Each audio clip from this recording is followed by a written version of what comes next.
শুভেন্দু অধিকারীকে ঘিরে সংখ্যালঘুদের উচ্ছ্বাস দেখুন। যেদিন ফুরপুরা দরবার শরীফের পীর সাহেবের ছেলে, তার রাজনীতি আলাদা, সে আইএসএফ করে, আমি বিজেপি করি, আমার সঙ্গে কোনো সম্পর্ক নেই। কিন্তু তিনি ফুরপুরা দরবার শরীফের পীর সাহেবের বাড়ির ছেলে। কলকাতার ধর্মতলায় তার টুপি ধরে কে টেনেছিল? কেন্দ্রীয় পুলিশ না রাজ্য পুলিশ?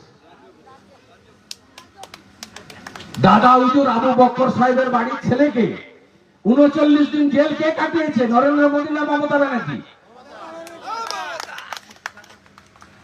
কদিন আগে পুকুরের উপর বাড়ি করেছিল, প্ল্যান ছাড়া, ৫ তলা বাড়ি, গার্ডেন দিচ্ছে, ধপ করে বাড়িটা পড়ে গেল। ফিরাদ হাকিম চাপা পড়েনি, কাউন্সিলর শামস ইকবাল ৪ কোটির গাড়ি চড়ে, সে চাপা পড়েনি। ১২টা গরিব মুসলমান মারা গেছে। আপনাদেরকে ব্যবহার করছে তেজপাতার মতো, তরকারিতে লাগে, খাওয়া যায় না। কোভিডের ভ্যাকসিন আপনি আমি আলাদা লাইনে নিয়ে নিইনি, আলাদা লাইন হয়েছিল ভারত সরকারের ভ্যাকসিন। ইমাম সাহেব বলছেন হিন্দুত্ববাদী নেতা নরেন্দ্র মোদী। ইমাম সাহেব যেটা ভ্যাকসিন যে নিয়েছেন সেটা কি হিন্দু ভ্যাকসিন ছিল? মোদীজির ভ্যাকসিন আলাদা আলাদা নিয়েছেন সবাই। ভারত সরকারের ভ্যাকসিন লাইনে দাঁড়িয়ে একসঙ্গে নিয়েছে। রেশন আনতে যাই আমরা, মাথা পিছু ৫ কেজি করে চাল বা গম বা আটা, আলাদা লাইন হয়, হিন্দুর আলাদা, মুসলিমের আলাদা। একটা স্কিমের নাম বলুন, আমি বলবো ভোট দিতে হবে না, সব তৃণমূলকে দিন। যে স্কিমটা শুধু হিন্দুদের জন্য করেছে নরেন্দ্র মোদী, একটা স্কিমের নাম। বরঞ্চ নন্দীগ্রামে ৩০,০০০ ছেলে, ২২,০০০ মুসলমান, ৮,০০০ হিন্দু ছেলে বাইরের রাজ্যে কাজ করতে গেছে, সব বিজেপি রাজ্যে। তামিলনাড়ু, কেরালা ছাড়া সব বিজেপি রাজ্যে রোজগার করে এখানে নিয়ে আসে। তারা ভালো আছে, আমরা ভালো নেই। অভিজিৎ বাবুকে জেতান, ভরসা করেন তো? মমতা ব্যানার্জি বলে আমার নাকি বাপ বেটার কোনো ভূমিকা নেই। সেলিমের লাশটা, দেহটা পাঁকে পুঁতে দিয়েছিল সিপিএম ভাঙাবেড়া ব্রিজে ২০০৭ সালের ৭ই জানুয়ারি। এই বান্দা তুলেছিল জাদুবাড়ি চরে শেখ সেলিমের লাশ, এই লোকটা তুলেছিল। এই লোকটা শহীদ জননী ফিরোজা বিবিকে এমএলএ করেছিল সুফিয়ান তাহেরের নাম কেটে দিয়ে। এই লোকটা আমাকে শিখাবেন আপনারা? রাস্তায় গেলে পিছন থেকে হাতি চলে বাজার, কুত্তা ভুকে হাজার। আমার কিচ্ছু করতে পারবে না, দেখবি আর চলবি লুচির মতো ফুলবি, কিচ্ছু করতে পারবে না আমার। আপনারা আমার সাথে থাকুন, আমার অনেক প্রোগ্রাম আছে, আরো ভালো করে বলবো পরশু দিন।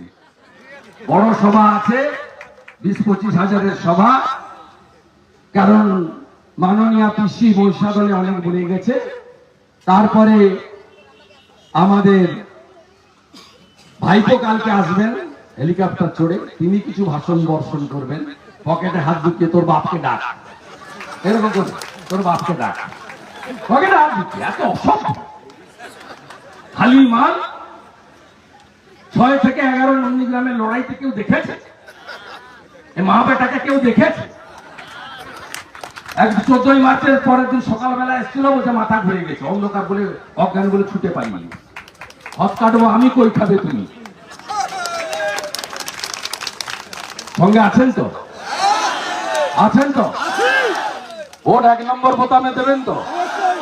আমি আবারও বলি, শুধু সনাতন হিন্দুদের ভোটে নয়, সবাই মিলে আমরা ভারতবাসীর ভোটে, নন্দীগ্রামবাসীর ভোটে, আমরা সবাই ভোটার, মাঝখানে কোনো প্রাচীন নেই।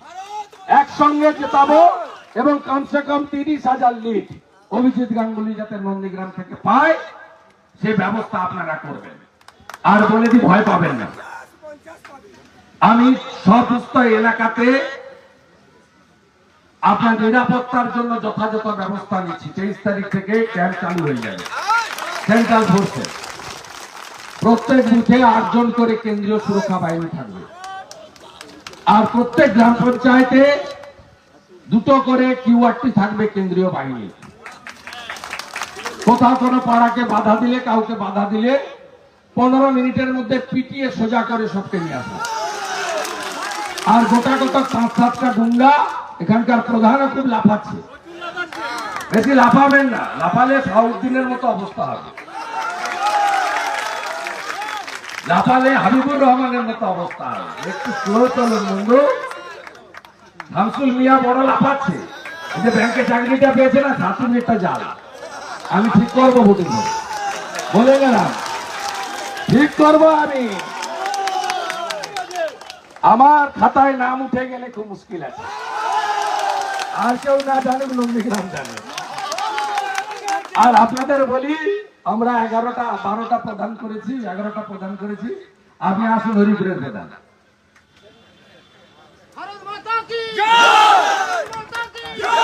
এই যে এই বোনটাকে আমরা হরিপুরে প্রদান করি, জয়নাথ দিদি, এটা বিজেপি সবাইকে নিয়ে চলতে জানে, আর ওরাই ভাগাভাগিটা করে। আমি উদাহরণ দিয়ে গেলাম, এরপরে সিদ্ধান্ত আপনার। আপনি ভাবছেন পঞ্চায়েতের মতো ভোট করে দিলে ধরে, পঞ্চায়েতের তো কথা 21-এর মতো ভোট করতে দেব না। লাঠি দিয়ে আসছে, তেল মাখিয়ে কেন্দ্রীয় বাহিনী। 25 তারিখে একটা কেউ রাস্তায়, শুধু ভোটার যাবে, আই কার্ড নিয়ে ভোট দেবে, চলে আসবে, একটা কেউ রাস্তায় ঘুরতে দেবো না। বিশ্বাস রাখেন আমার, আমি নিজে থাকবো নন্দীগ্রামে, নন্দনে একেবারে ভোট দেবো, ফুল প্রোটেকশন আপনাদের দেবো, ফুল প্রোটেকশন। আর এই রাজ্য পুলিশের কোনো রং থাকবে না। ভালো থাকবেন।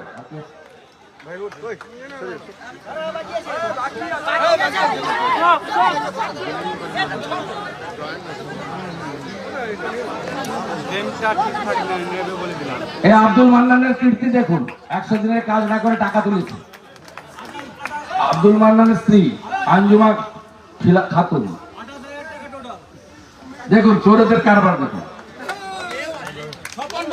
যেখানে পাবে টাকা ঢেড়ে দিবে, ওই জন্য চিৎকার করতে থাকো, আমিও দেখতে থাকি। সরকার আমি করবো, রাজ্য সরকার আমি করবো, দেখবেন এখন থেকে ভদ্র হয়ে যাবে। আমাদের রাবিয়া বিবি মহোদয়,